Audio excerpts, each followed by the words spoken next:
It is one of the highlights of the Doctors in Training Ball that so many people get to catch up, meet new people, put names to faces and the like. I've been getting around the room myself, chatting with some of you. I met I won't say an angry, but an enthusiastic delegation from Concord Hospital who noted that they weren't mentioned on the list of hospitals and thought they might have accidentally been included as part of Westmead. So they're here in their own right. I met just over that way. I also met 4 people from our Royal Adelaide Hospital. That is great to see. Far be it from me to suggest that not much happens in Adelaide, but it's a long way to come for an awards night, at which you're almost certainly not going to win anything. But anyway, great to have you here. Another one of the highlights of the night also is we get to see the Minister and a couple of the sponsors resplendent in these quite presidential-looking chairs here as they meet our various nominees and winners throughout the night. So I'll ask Minister Skinner to come to the stage, please. Take your place in one of these comfy chairs, joined by Mr Stafford Hamilton, National Manager of Investec, and Jarrod Bramble, who's a partner at Cutcher Neale. So please welcome Stafford and Jarrod. We would not be able to have a night like tonight without the generous support of our sponsors. And here to say a few words before we launch into the award ceremony is the President of the AMA in New South Wales, Associate Professor Brian Aller. Brian, please a round of applause. Well, thank you, Adam. First, I'd like to acknowledge the Minister for Health and Medical Research, Jillian Skinner. The Minister's been an avid supporter of Doctors in Training, and she's attended 3 of these events now, and certainly we appreciate the support that she's given to Doctors in Training. I'd also like to acknowledge the Honourable Dr Andrew McDonald, who's the Shadow Minister, and of course the President of ASMOF, Tony Sara. I'd also like to acknowledge all of our sponsors, particularly Investec and Cutcher Neale. Certainly we can't do these events without their support, so thank you, and our other sponsors as well. So, good evening everyone, and welcome to the 2013 AMA New South Wales Investec DIT Ball. We have organised this event to provide you with the opportunity to take a break from your busy clinical schedules, to relax, to socialise, and above all, have fun. As I mentioned, this is the 3rd year of running this event to celebrate Doctors in Training as a vital part of the medical profession and of the AMA. And in saying that, I'd like to acknowledge the hard work of Dr Teresa Lai, the Chair of the AMA New South Wales Doctors in Training Committee, and also the former Chair and my fellow board member, Dr Catherine Austin, and both have been and continue to be outstanding representatives for you in the AMA. Tonight we celebrate the excellence of our Doctors in Training and supervisors. And as Chair of the judging panel, I was extremely impressed by the sheer number and the calibre of the nominees for the awards to be presented tonight. It took some hours, I must say, of going through those nominations.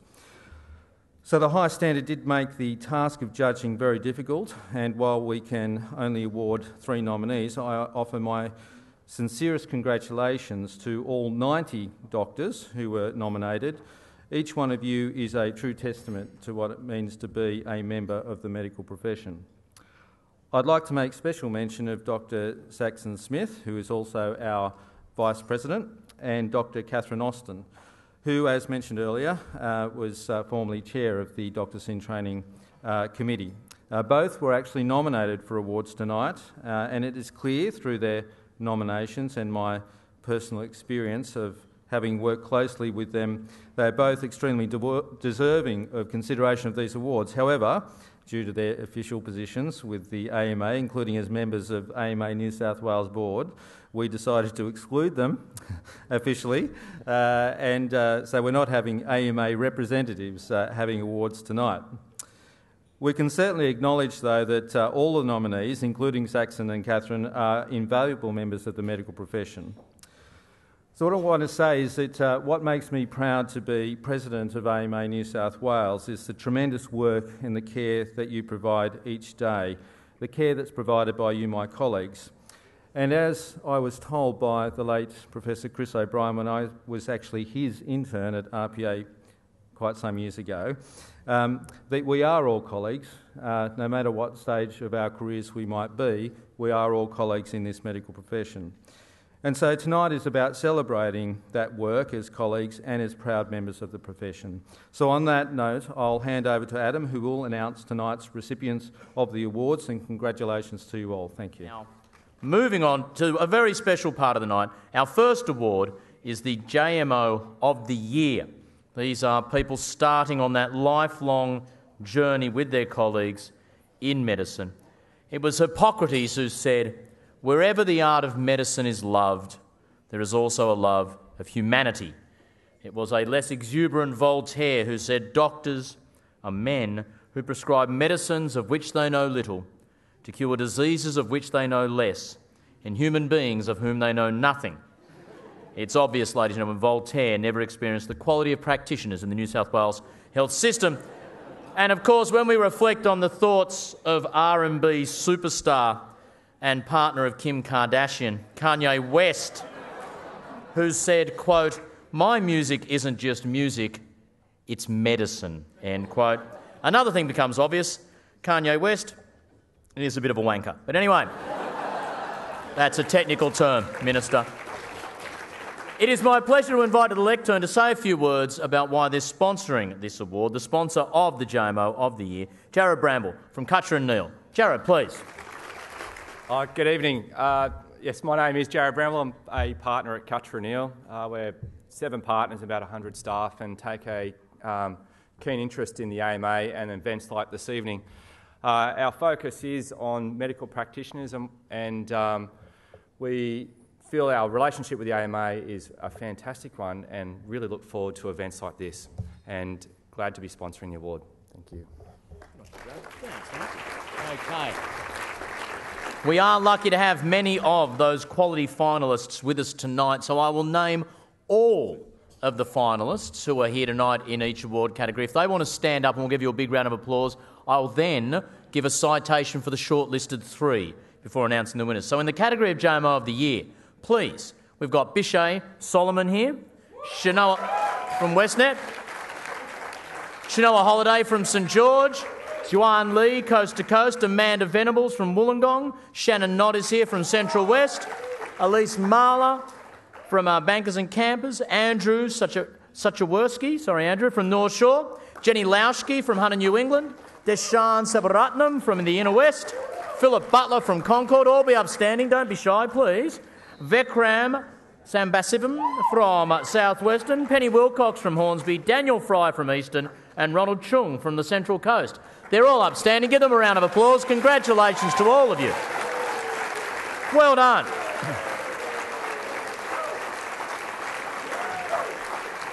Now, as they take their seats, I'll explain. As Brian said, from amongst this stellar cast, 3 were singled out as the finalists in this category.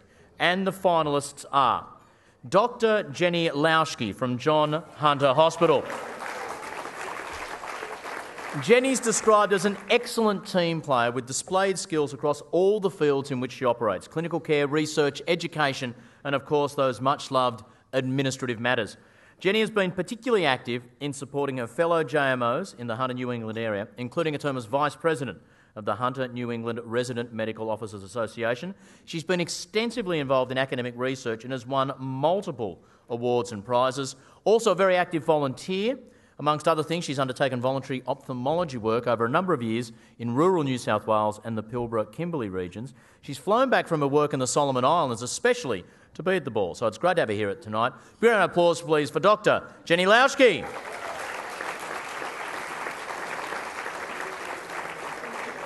Our second finalist, and these are very exciting moments for these finalists, because whilst they know they were on the long list, the finalists don't know that they've made the final 3. Dr. Shannon Knott from Orange Base Hospital. Well done, Shannon. Senior doctors, allied health practitioners and his junior doctor colleagues were united in praising Shannon's clinical excellence, willingness to learn and great communication skills. He's been described as a champion of rural health with a passion for improving the health outcomes of rural Australians. Co-chair of the inaugural Future Health Leaders Council and host of Rural Appreciation Weekends on his family property near Dunedoo, I dare say news of this nomination tonight may well be the biggest thing to happen in Dunedoo so far in 2013. So congratulations, Shannon, well done. And our other finalist for JMO of the Year is Dr Juan Yee from Prince of Wales Hospital. Now, Juan, noted for outstanding volunteer work, especially in the orthopaedic outreach program in Fiji, and his mentoring of high school students from disadvantaged backgrounds, one specialist said, Dr Yee stood out as one of the finest young doctors with whom I've ever had the privilege to work. To a broadly and incisively competent clinical acumen and thoroughly professional demeanour, he adds both a warmth and genuine humility and an unassuming and empathetic ability to win the trust, confidence and affection of his patients. So congratulations, Dr Yee, and all three of our finalists. There can be only one winner, and the JMO of the Year for 2013 is Dr Jenny Lauschke.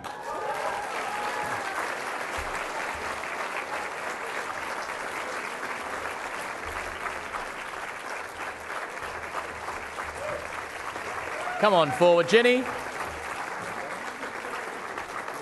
Go on to the middle there. Come across there for the photo opportunity. Yeah. Come on, let's go. There you go. Beautiful trophy. That is a heavy trophy there. Be careful of that. Smile for the camera. Just before you run away with the goodies, I'm going to ask you a couple of questions, Jenny. So come over here, please. Oh. Come on over, Jenny. Now, you've received a stack of awards during your time. Fred Hollows Foundation Prize, JMO of the Year, Hunter New England Network 2011, PhD Scholarship from the Ernst and Berta Grimke Foundation. You've had 9 published articles, 4 of them in 1 year alone, and you've represented Australia internationally at sport. Jenny, reading your CV reminds me of that famous Australian saying, pull your head in, pal, no one likes an overachiever. But seriously, what do you see as your strengths as a medical practitioner? Come on in. Maybe that I get along very well with my teams. I think that's probably my biggest strength. Most of the teams that I've worked with have enjoyed working with me, and I've enjoyed working with them. So, you've worked in Australia and around the world, a lot of it voluntary. Tell me about the German renovation project you were involved in. Which one? Oh, sorry. I'm thinking of the castle. Oh, yes, the castle, yes. Oh, that was a great one, yes. So we worked in a castle close to my hometown, which is in Leipzig in East Germany, which was well renowned for in previous housing a psychiatric unit that had a very dubious history. And what we tried to do is we tried to integrate a huge art therapy program that was run through that particular castle because a quite famous German artist was working there as an artist while getting his inpatient psychiatric care. So what we try to do is renovate the castle and improve the art therapy aspect of it, which was great. And as I mentioned, you've played sport. You've played underwater rugby union for Australia. You've played internationally against the New Zealanders. I know you're a lover of the sport. You're a great ambassador of sport. Yes. You've got a captive audience here. What is so beautiful about underwater rugby union? It's great. You should all join, by the way. Okay, it's now an official sport in Australia since September last year, which we've worked very hard towards. And so we're going to represent Australia in the World Championships this year, which will be very exciting. How does Australia go, especially against New Zealand? Because the way the cricket's going, I'll jump on any bandwagon in the world at the moment. Are we competitive yet in underwater rugby union? We lost the last one, I'm afraid to say, but we won the first one. So, yeah, great stuff. We'll see. Give her a big round of applause. Congratulations, Jenny. Our JMO of the Year.